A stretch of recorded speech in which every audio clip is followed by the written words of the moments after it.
adik-adik semua, ya Tuhan ya, Kak Yosef senang sekali hari ini karena kita bisa jumpa lagi ya di acara sekolah minggu kita pada hari ini. Nah, adik-adik semua, kita belajar firman Tuhan hari ini. Temanya adalah merdeka dalam Tuhan ya. Kenapa merdeka dalam Tuhan? Karena tanggal 17 kemarin ya adik-adik, kita semua ya, seluruh bangsa Indonesia merayakan ulang tahun kemerdekaan yang ke-76 gitu ya. Kenapa? Karena Indonesia kan merdeka 17 Agustus 1945.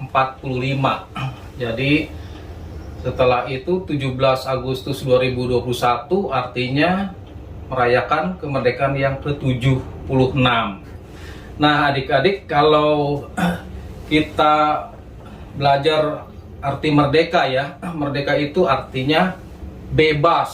Yang pertama bebas, juga bisa artinya lepas, juga bisa artinya tidak terikat. Itu namanya merdeka. Nah adik-adik, kalau kita belajar sejarah ya dari bangsa Indonesia nih, bangsa kita pernah dijajah oleh dua bangsa asing ya. Pertama bangsa Belanda. Lamanya bangsa Belanda menjajah Indonesia, ada yang tahu adik-adik berapa tahun? Ya cukup lama ya, 350 tahun bangsa Belanda menjajah bangsa kita Indonesia ya. Setelah itu Belanda pergi dan kembali ada yang menjajah bangsa kita nih Indonesia, yaitu bangsa Jepang. Berapa lamanya adik-adik bangsa Jepang menjajah bangsa Indonesia?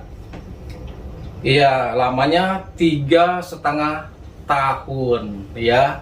Jadi 350 tahun oleh Belanda kita dijajah, kemudian oleh Jepang 3,5 tahun ya. Jadi setelah Jepang kalah ya, maka Indonesia merdeka yang kita rayakan kemarin bersama-sama tanggal setiap tanggal 17 Agustus, itulah hari kemerdekaan bangsa Indonesia. Nah, sekali lagi nih adik-adik, merdeka itu artinya bebas ya, tidak terikat, tidak terbelenggu. Kalau dulu bangsa Indonesia waktu masih dijajah oleh bangsa Belanda maupun bangsa Jepang, bangsa Indonesia tidak bebas ya. Bangsa Indonesia selalu ditekan. Bangsa Indonesia mengalami penderitaan karena dijajah oleh bangsa lain ya. Nah, kita bersyukur ya kepada Tuhan sebab Indonesia sudah merdeka 76 tahun yang lalu, sudah merdeka. Nah, kalau kita belajar dari bangsa Israel ya adik-adik, bangsa Israel juga pernah hidup di Mesir. Berapa lama adik-adik, ada yang tahu di sini berapa lama bangsa Israel tinggal di Mesir? Itu lamanya 430 tahun ya, bangsa Israel tinggal di tanah Mesir. Artinya tanah Mesir itu tanah perbudakan ya, artinya tanah penjajahan di sana. Karena kenapa? Karena bangsa Israel waktu ada di Mesir, mereka diperlakukan tidak manusiawi ya. Mereka bekerja siang malam, mereka juga diperas ya. Bangsa Israel itu dianiaya. Nah, artinya bangsa Israel di Mesir itu sedang mengalami penjajahan ya. Mereka tidak mengalami kemerdekaan. Tapi setelah bangsa Israel keluar ya dari tanah Mesir kepada tanah Kanaan, baru di sana bangsa Israel mengalami namanya kemerdekaan, kebebasan, tidak lagi berada di bawah tekanan ya atau aniaya oleh bangsa Mesir. Nah, adik-adik, itu sebabnya kita di dalam Tuhan adalah orang-orang yang sudah merdeka. Coba kita baca Alkitab kita ya, ayatnya Semua disiapkan Alkitabnya ya. Baik, kita akan buka dalam Galatia pasal yang kelima ayat 1 dan 13. Kayak saya ulang sekali lagi. Galatia pasal yang kelima ayat 1 dan 13 ya. Kita buka. Kalau sudah, kita akan baca sama-sama ya. Kemerdekaan Kristen, perikopnya ya. 2, 3. Supaya kita sungguh-sungguh merdeka, Kristus telah memerdekakan kita. Karena itu berdirilah teguh dan jangan mau lagi dikenakan kuk perhambaan. Ayat yang ke-13.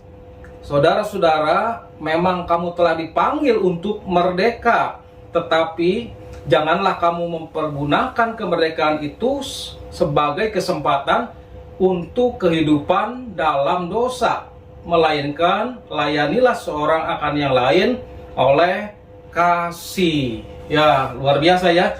Adik-adik, firman Tuhan ini mengingatkan kepada kita semua ya, bahwa kita di dalam Kristus adalah orang-orang yang sudah dimerdekakan oleh Tuhan. Merdeka dalam hal apa? Merdeka dalam hal hukuman kekal, hukuman dosa-dosa kita ya. Sudah Kristus telah menebus kita dari dosa-dosa yang kita lakukan. Dan sehingga ya kita tidak akan mengalami namanya hukuman kekal. Semuanya sudah ditanggung oleh Kristus gitu ya. Itu merdeka yang pertama. Yang kedua, merdeka adalah dari segala sakit penyakit yang kita alami.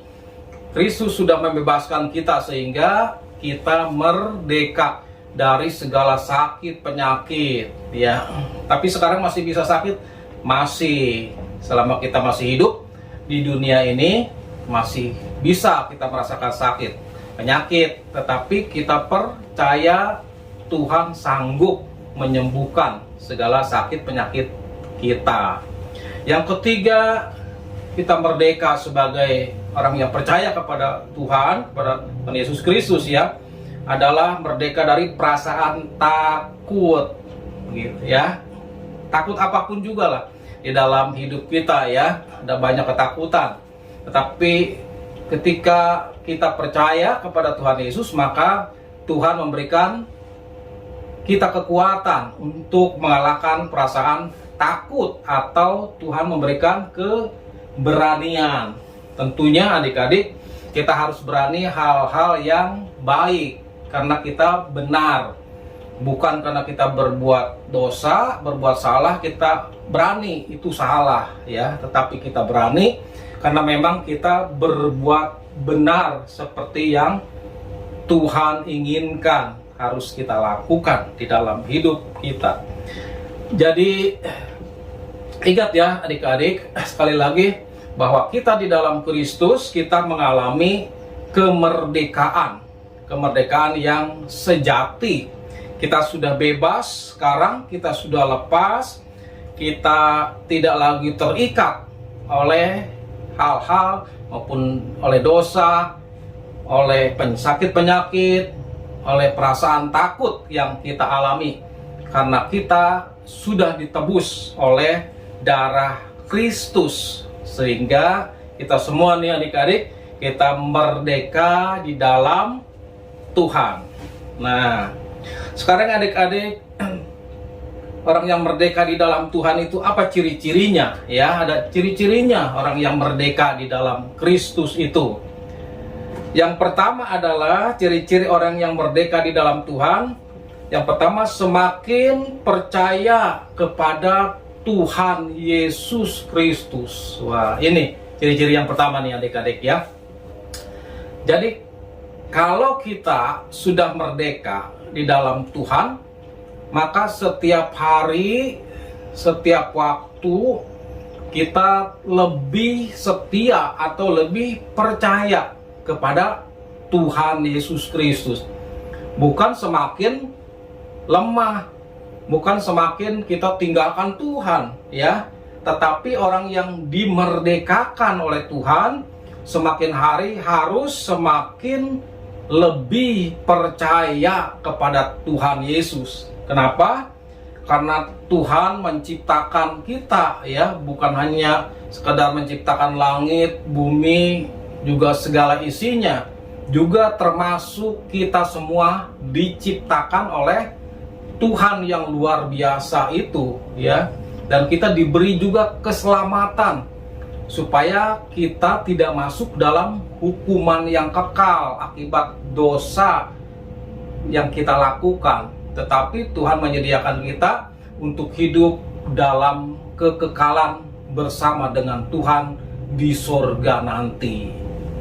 Jadi adik-adik, yang pertama, ciri-ciri orang yang mengalami kemerdekaan dari Tuhan adalah dia harus semakin percaya sungguh-sungguh. Apa buktinya orang yang percaya sungguh-sungguh kepada Tuhan? Dia rajin beribadah. Ya, seperti adik-adik semua, setiap hari Minggu beribadah kepada Tuhan walaupun lewat online, ya. Tetapi tetap semangat.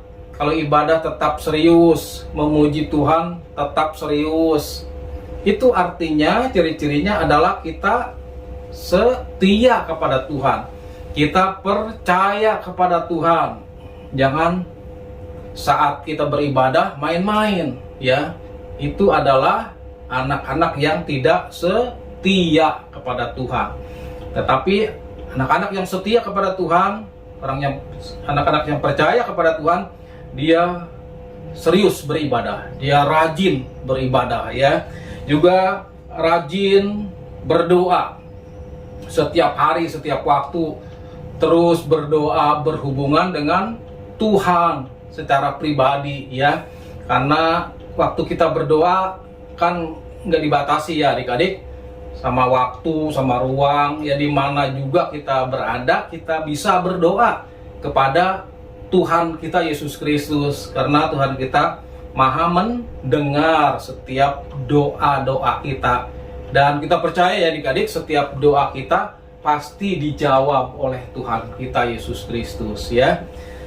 Nah, semakin percaya artinya juga semakin setia, ya, beribadah, setia berdoa, juga rajin membaca firman Tuhan, merenungkan firman Tuhan, ya. Baca Alkitabnya adik-adik, ya, di rumah setiap hari, setiap waktu bisa buka Alkitabnya. Kalau adik-adik sekarang pakai handphone, bisa dibuka, ada di handphonenya ada Alkitabnya, ya. Nah, itulah bukti bahwa orang itu setia atau percaya kepada Tuhan. Itu, ya, ciri-ciri yang merdeka. Nah, ciri-ciri orang yang kedua nih adik-adik, orang yang mengalami kemerdekaan dari Tuhan adalah dia tidak berbuat dosa lagi atau tidak kompromi dengan dosa, ya. Jadi orang-orang yang sudah dimerdekakan oleh Tuhan, ya, di dalam Kristus, artinya dia tidak berbuat dosa lagi. Gimana caranya? Jangan melakukan hal-hal yang jahat. Kalau kita nggak mau bikin dosa di hadapan Tuhan, jangan lakukan hal-hal yang jahat. Jailin orang, gitu, ya. Terus gosipin orang, bohongin orang lain, nipu orang. Nah, itu, ya. Itu adalah perbuatan-perbuatan jahat yang menimbulkan dosa di hadapan Tuhan. Jadi yang kedua, orang yang sudah mengalami kemerdekaan dari Tuhan tidak kompromi, dia nggak mau diajak sama teman-temannya yang lain yang belum percaya sama Tuhan nih, dipaksa-paksa untuk bohongin orang, nggak mau, gitu, karena takut kepada Tuhan, ya, nggak kompromi dia, ya, walaupun temannya marah, ya, karena dia nggak ngikutin kemauannya, nggak apa-apa. Yang penting adalah tidak berdosa di hadapan Tuhan. Itu ciri-cirinya adik-adik, ya. Yang kedua, ya, tidak berbuat dosa atau tidak kompromi dengan dosa. Dan yang terakhir, yang ketiga adik-adik, merdeka dalam Tuhan itu ciri-cirinya adalah selalu bersukacita. Selalu bersyukur. Kenapa? Karena setiap hari, setiap waktu mereka mengalami kebebasan yang diberikan Tuhan. Ya, sekarang nggak lagi ditekan dalam dosa, ya, nggak ada lagi ketakutan yang muncul dalam hidupnya, ya, sehingga orang-orang yang merdeka itu selalu bersukacita di dalam hidupnya. Kalau orang yang bersukacita, adik-adik, otomatis bisa mengucap syukur kepada Tuhan, ya. Kita belajar semua, adik-adik, setiap bangun tidur ucapkan syukur, ucapkan terima kasih kepada Tuhan karena Tuhan telah menyertai, Tuhan telah melindungi, Tuhan telah memberkati ketika kita tidur semalaman, ya. Jangan lupa itu, adik-adik, ya. Nah, inilah ciri-ciri, 3 ciri-ciri, ya, yang harus terjadi dalam kehidupan orang yang merdeka di dalam Tuhan. Sekali lagi apa, adik-adik? Yang pertama cirinya adalah semakin percaya kepada Tuhan Yesus. Yang kedua, tidak berbuat dosa lagi, ya. Dan yang ketiga adalah selalu bersukacita, selalu bersyukur karena kita adalah orang-orang yang sudah dimerdekakan oleh Tuhan kita Yesus Kristus, ya. Baik, adik-adik, untuk ayat hafalan nanti dalam 2 Korintus pasal yang ketiga ayat 17, ya. Kayak saya ulang lagi, sekali lagi. Ayat hafalannya adalah 2 Korintus 3 ayat 17, ya. Kiranya Tuhan memberkati adik-adik semua, tetap semangat, tetap sehat di dalam Tuhan Yesus, ya. Mari kita berdoa. Terima kasih Tuhan Yesus. Hari ini kami sudah mendengar firman-Mu, Tuhan, bahwa kami adalah anak-anak yang sudah dimerdekakan oleh Tuhan Yesus. Sehingga pada hari ini kami sungguh bersyukur dan bersukacita sebab kami memiliki Allah yang hidup di dalam Yesus Kristus. Biar kiranya semakin hari kami semakin lebih percaya dan semakin lebih setia kepadamu, ya Bapa, sehingga lewat setiap hidup kami nama Tuhan Yesus Kristus nantiasa dipermuliakan. Terima kasih Bapa. Di dalam nama Tuhan Yesus Kristus kami berdoa, mengucap syukur kepadamu saat ini. Haleluya. Amin. Tuhan memberkati adik-adik semua. Shalom.